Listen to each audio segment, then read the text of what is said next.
Kayo po ba ay may problema na sa dugo? Kayo po ba ay meron ng tinatawag na iron deficiency anemia? Naku, hindi po biro yan. Kailangan po alam po ninyo ang mga dapat gawin kung mababa po ang inyong dugo. Ano-ano po ba ang mga nagiging sanhi kung bakit po nagkakaroon ng iron deficiency anemia o yung pagkaroon ng kulang sa pulang dugo? Yung masyado pong mababa ang pulang dugo sa katawan. At ano-ano po ba mga pwedeng gawin at mga dapat kainin para po hindi tuluyang bumagsak ang pulang dugo sa ating katawan. At yan po ang share ko po sa inyo sa video na ito. Ako po ay mahilig manood sa mga herbalist at sa mga doktor po na nagtuturo sa mga natural na paraan ng panggagamot. Pagka meron po akong mga bago natututunan, ay sinishare ko po para po makatulong po sa ating lahat. Ako, napakahirap po pala pagka meron kang ganyan na iron deficiency anemia o masyadong mababa po ang pulang dugo sa iyong katawan. Dahil itong nakaraan lang po ay naranasan po yan ng aking nanay. Alam niyo po ba, nung bumaba masyado yung kanyang dugo, nahirapan po yung nanay ko dahil hindi na po siya makagawa ng mga gawaing bahay.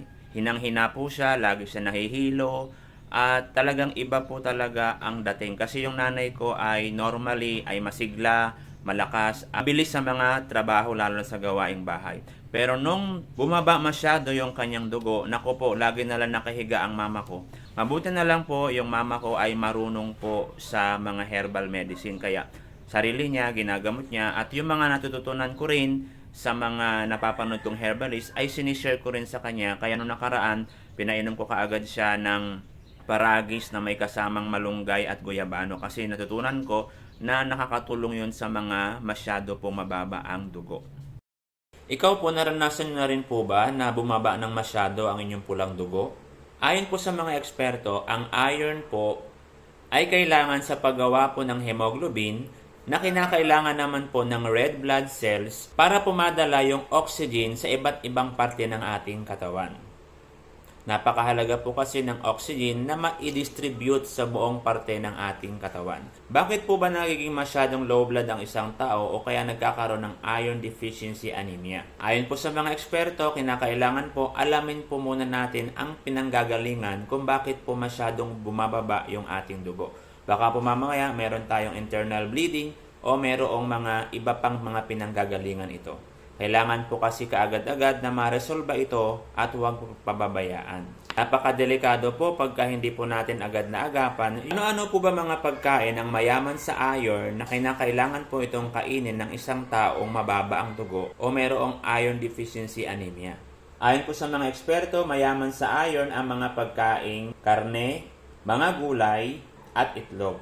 Ikaw po, kumakain po ba kayo ng mga ganitong mga pagkain? Kung hindi at meron po kayong iron deficiency anemia o mababa masyado ang inyong dugo, ay kinakailangan nyo pong kumain ng mga ito. Ayon po sa mga eksperto, malaking tulong din po sa mga taong masyadong mabababa ang dugo o yung pulang dugo nila ang pagkain karne ng baboy, karne ng baka o kahit karne ng manok. Mga seafoods kagaya po ng tahong, talaba at mga iba't iba pang klase ng seafoods. Makakatulong din po ang pagkain ng spinach at mga beans. Bukod po dito, ayon po sa mga eksperto na napakaganda po kung papartneran po natin ang pagkain ng mga pagkaing mayaman sa vitamin C, ang pagkain po natin ng mga pagkaing mayaman naman sa iron.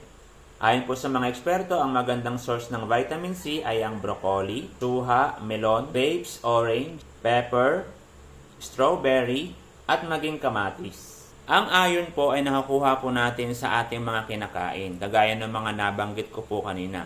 Yun nga lang po, kinakailangan ng sapat na hydrochloric acid sa ating tiyan para po talagang ma-absorb natin iron sa ating mga kinakain.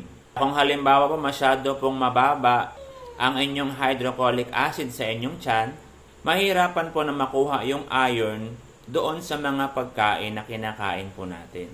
Ikaw po, mahina rin po ba ang panunaw mo? O masyado po bang mababa yung acid o yung hydrochloric acid sa iyong tiyan? Naku, hindi po maganda yan. At ayon po sa mga eksperto, ito po ang isa sa dahilan kung bakit po nagkakaroon ng isang tao ng iron deficiency anemia o kakulangan sa iron o pulang dugo. Ano-ano po ba ang mga dapat nating iwasan at huwag nating gagawin para hindi masyadong bumaba ang hydrochloric acid po natin at para po hindi mahirapan yung ating katawan na makuha yung iron doon sa pagkain? Ayon po sa mga eksperto, ilan sa mga dahilan kung bakit bumababa masyado yung hydrochloric acid sa ating tiyan ay yung kapag maya-maya ka kumakain. Nakakaapekto rin yung pagkatapos mong kumain ay iinom ka kaagad ng maraming tubig. Ito rin ay nakakapagpababa ng hydrochloric acid. Isa rin po sa nakakaapekto ay yung pagkain po ng sobrang dami sa isang kainan lang. Nakakaapekto rin ayon sa mga eksperto yung stress. Yung habang kumakain ka tapos nai-stress ka. Ikaw po, ginagawa mo rin po ba yung mga nabanggit kanina? Naku, wag nyo na po yan ulit gagawin dahil nakaka-contribute po yan para mas mahirapan yung ating tiyan, yung acid sa ating tiyan na matunaw at makuha yung iron sa ating mga pagkain. Ano-ano naman pong mga paraan ang dapat nating gawin para mapanatili natin na maganda ang kalidad ng ating hydrochloric acid sa ating tiyan at mabilis na makuha yung mga iron sa mga kinakain natin. Ayon po sa mga eksperto, mas maganda na kumain lang po tayo sa tamang oras ng pagkain. Mas maigi rin na uminom na tayo kaagad ng tubig 1 oras bago kumain or 30 minutes bago kumain. At kagaya rin po na nabanggit ko kanina, pagka nasa hapagkainan na ay kalimutan mo na yung mga stress at mga problema at hanggat maaari alisin yung mga nakaka-stress sa iyong hapagkainan. Kung halimbawa naman po masyado po talagang mahina ang inyong panunaw o kaya may problema po talaga kayo, masyadong mababa ang inyong hydrochloric acid sa inyong tiyan, ito po ang inyong pwedeng gawin para ma-boost o mapalakas ang inyong panunaw o yung inyong hydrochloric acid sa inyong tiyan. Sa natural na paraan, pwede po kayong kumuha ng maligamgam na tubig at pigaan po ninyo ng lemon. Inumin nyo po ito, saka po kayo kumain. Ayon po sa mga eksperto, makakatulong din po ang pag-inom po ng apple cider bago po kumain. Kumuha lamang po ng kapirasong tubig, lagyan ng apple cider at saka po inumin. Pagkatapos uminom ay saka kumain. Napakahalaga po na mapalakas po natin o ma-boost yung hydrochloric acid po natin para po ma-release yung iron doon po sa ating mga kinakain. Napakahalaga nito lalo na kung meron po kayong problema na iron deficiency anemia o kulang po kayo sa dugo. Ikaw po, maya-maya po ba kayo kumakain or sobra-sobra po kayo kumain ng pagkain? Nako, isa rin pala yan sa nagiging dahilan kung kaya't hindi ka agad-agad nare-release yung iron sa mga kinakain natin. Nahirapan yung ating tiyan na tunawin yung mga kinain natin. Tandaan po natin para wag bumagsak masyado yung ating dugo at baka mauwi pa ito sa mas malalang kondisyon. Ayon po sa mga eksperto, kumain po tayo ng sapat na protina. At sa pagkain natin, huwag natin kakalimutan ng nguyaing mabuti yung ating mga kinakain bago po natin lunukin. Dahil makakatulong din po ito para sa mabilis na pagtunaw at pag-release ng iron sa ating mga kinakain. At ulitin ko lang po, ayon po sa mga eksperto, napakahalaga na malaman po natin kung ano yung cause o yung dahilan kung bakit po bumababa ng sobra yung ating dugo.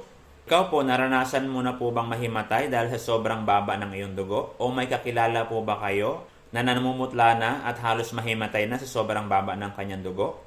Ngayon nalaman niyo po yung informasyong ito ay huwag po ninyong kakalimutan na i-share ang video na ito para po makatulong din po tayo sa iba. At tulad ko rin po nung malaman ko po yung informasyong ito ay sinishare ko rin po sa inyo bilang pagmamalasakit. Dahil naranasan ko na rin po kung papaano na magkaroon ng kasama na masyadong mababa ang dugo at nakakahimatay po talaga siya. Na as in po putlang-putla po talaga pati yung labi ay maputi na po, parang wala na siyang dugo. Ganun po yung mga mababa yung dugo.